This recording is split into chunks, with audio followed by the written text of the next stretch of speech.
Hey there, my fellow YouTubers! Got you with the Stanley impression again. Welcome to another ranking, and this time around it's Marvel Toons. And I'm going to do 12 of these. Now, I'm sorry I'm not including, more recent ones, since I've not seen the Guardians of the Galaxy, New Spider-Man, or Avengers Toons. And I'm not including Spectacular Spider-Man, even though that was a good show. These are mostly going to be classics from the 60s into the 90s, okay, folks? I do apologize. Here we go. Number 12, Spider-Woman from 1979. After making her debut appearance the previous year in Marvel Comics, Jessica Drew, alias Spider-Woman, got her own animated series.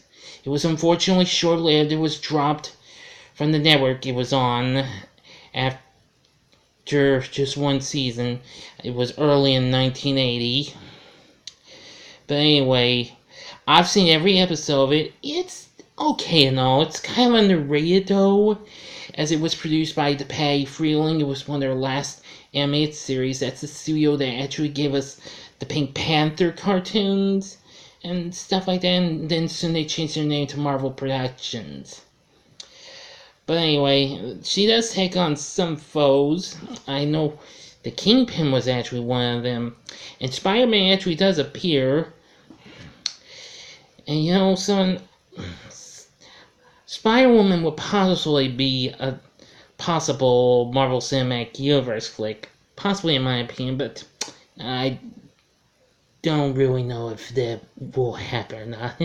That's only a possibility. Next at number 11 is The Incredible Hulk, 1982. Now, this is the second anime series to feature the Green Giant himself. Sorry, no pun intended. Green Giant of a monster, that is. It was produced by Marvel Productions, of course, after producing their first Spider-Man toon, which we'll see where that winds up later on. I don't have too many memories of this. I did see this as a kid, but however, I think I seem to recall that Banner's changing into the Hulk kind of scared me a little bit as a child. But soon I got over it. I wasn't afraid anymore. Yeah, even though I was afraid of the intro of a certain comedy show, but I am not going to bring that up. Thank you very much. But overall, I still think Incredible Hulk of the 80s was okay and all. Number 10. I think some of y'all are probably going to hate me for having this on here, and that's The Thing. From 1979, it was produced by Hanna-Barbera. It was actually shown with the second season of the new Fred and Barney show, yes, the new incarnation of the Flintstones that premiered earlier that year. Now, this kind of was different from what we got with the Fantastic Four, which had a show the previous season that was just canned. But that doesn't make my list. The new Fantastic Four is okay, but, with Herbie the Robot, sorry. It did have a good voice acting cast, though. But anyway, back to this show, The Thing.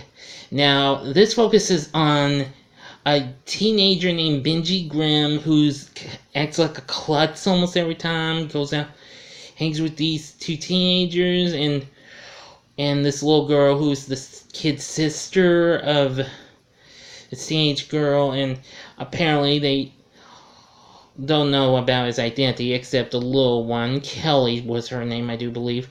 And so how does he become the Thing? Well, he has these two rings. It's like, Thing ring, do your thing, and soon these orange rocks start flying, and thus he becomes the ever-loving blue-eyed Thing.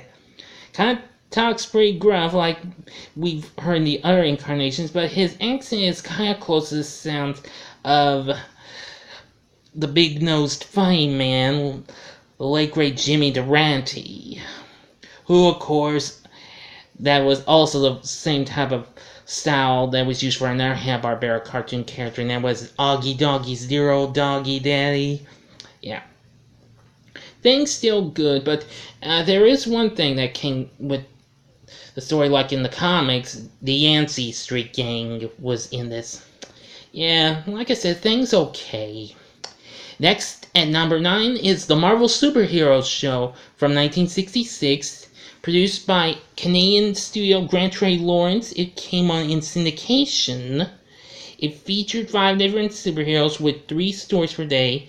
There was Captain America, Thor, Iron Man.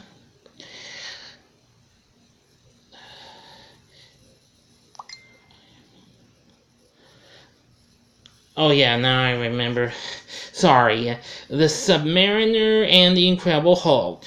I've seen about every episode with these heroes except Submariner. I've only seen a few of them. Now, it's kind of like strange though, but it looks like you're watching an actual motion comic in motion. Kind of like what we see now. But it's old animation though. But I don't know, it's good. At number 8 is Fantastic Four from 1994. And this aired in the Marvel Action Universe block where we had Stan Lee appear. And I gotta say it was good. I mean, it had its ups and downs though, but the soundtrack I have to say was good. The first season theme song was okay, but second one sounded more epic and spectacular though. But I do enjoy seeing the Fantastic Four take on all sorts of baddies, including Doctor Doom and the Mole Man. Really cool. Number 7 is the Incredible Hulk 1996 version. And, well, I'll mention this network. It aired on the now defunct UPN network. And I gotta say, this was a little bit better than what I saw with the 80s and the 60s one, even though I didn't get to see the 60s one yet because I didn't have the net yet, unfortunately. But anyway, I do like this. This was a good, dark type feel up to this. We had Lou Ferrigno actually returning the voice of Hulk. Of course, he played him in the TV show with Bill Bixby. Yeah, really cool guy. I really do like Lou Ferrigno. I've enjoyed his cameo appearances in both Hulk movies. Really something. And they also add Dr. Banner's cousin, who would become the She-Hulk.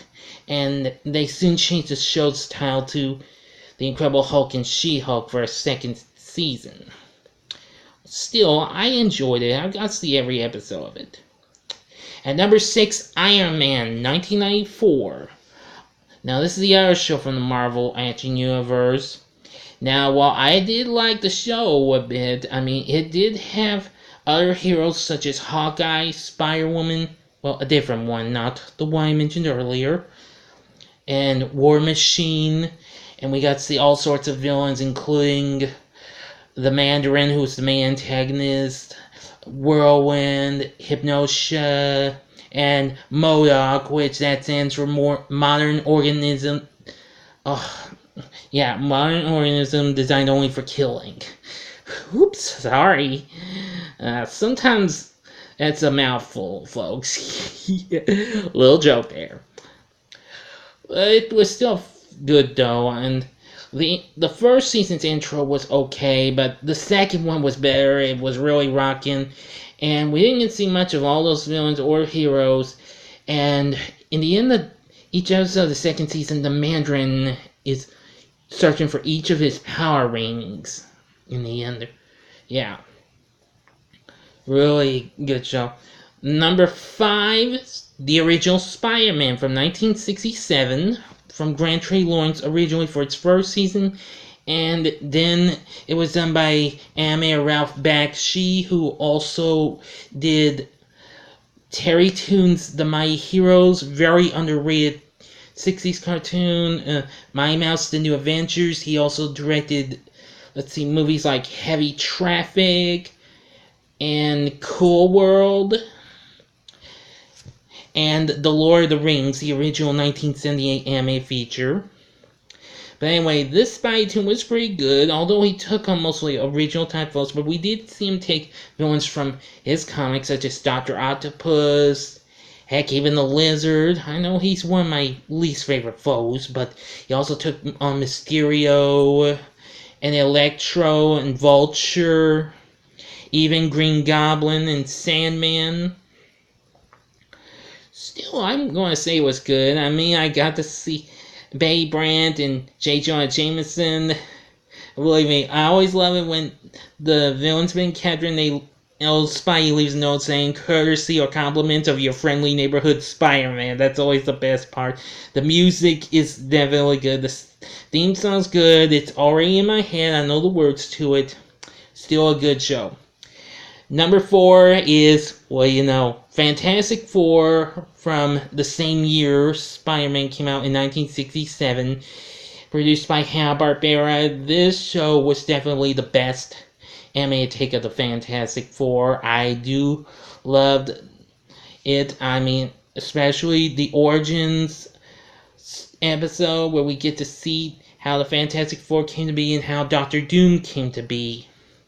Very good episode. I think if you've never seen it, you should. Just try and find it. You won't be disappointed. At least I hope. Number 3 is Spider-Man and His Amazing Friends from 1981. Now this is the Marvel Productions first tune I was hinting on a bit. Anyway, it features Spider-Man along with Iceman and Firestar. Now, Spidey is voiced by Dan Gilvezan, who after this would go on to voice Bumblebee in the original Transformers, which I have the complete series of down DVD. Iceman, voiced by Voice God, one of my favorite voiceovers, Frank Welker from Scooby-Doo, and lots of other tunes. And Firestar is voiced by Kathy Garver, who most people knew best as Sissy from the 60s sitcom Family Affair, which I've seen every episode of it, and that's a very good show. Anyway, I do like it. They take on all sorts of villains from Marvel, including a few new ones. I also do get to see Aunt May, who's voiced by June Foray, who we lost a few years back. I think it was a couple of years back. Yeah, I think so. But anyway, we also get to see other Marvel superheroes, including Captain America and Thor, I do believe, and some of the X-Men even. It's good. I do enjoy it. Number 2, this might be a bit of a shock. I think most of y'all would have this number 1, and that's X-Men from 1992. Now, I do love this show. I haven't watched it in a while, but I do enjoy it. It's probably one of the best. Now, although I have seen other takes of X-Men, like Wolverine the X-Men, and pardon me, and the X-Men proposed pilot, Pride of the X-Men. But still, I like the show. I mean, seeing Cyclops, Storm, Jean Grey, Professor X, Beast, Rogue, Gambit, and Jubilee, and of course, a favorite of everyone, including myself, Wolverine, take on Magneto and the Brotherhood, mutants, all sorts of baddies. I do love X-Men. It's great. Can't wait to see the new movie Dark Phoenix when it comes out. Finally, number 1, Spider-Man, 1994. Yeah, this is probably the best Spidey tune I have come to love for many years. I've seen every episode of it. Don't need to say too much about it. I like the theme song, which was done by Joe Perry, the guitarist from the band Aerosmith, which I'm a big fan of. And I like how we get to see Spidey face off with all his foes, including Venom, which I'm glad to see. That's really cool. I like the animation of his spider sensor going off. That was really cool. But overall, it's still good and I do love it. So what's your favorite Marvel tune? Please feel free to comment. And also like and subscribe. And, well, this is Duel signing off. Until next time, true believers, Excelsior! See ya.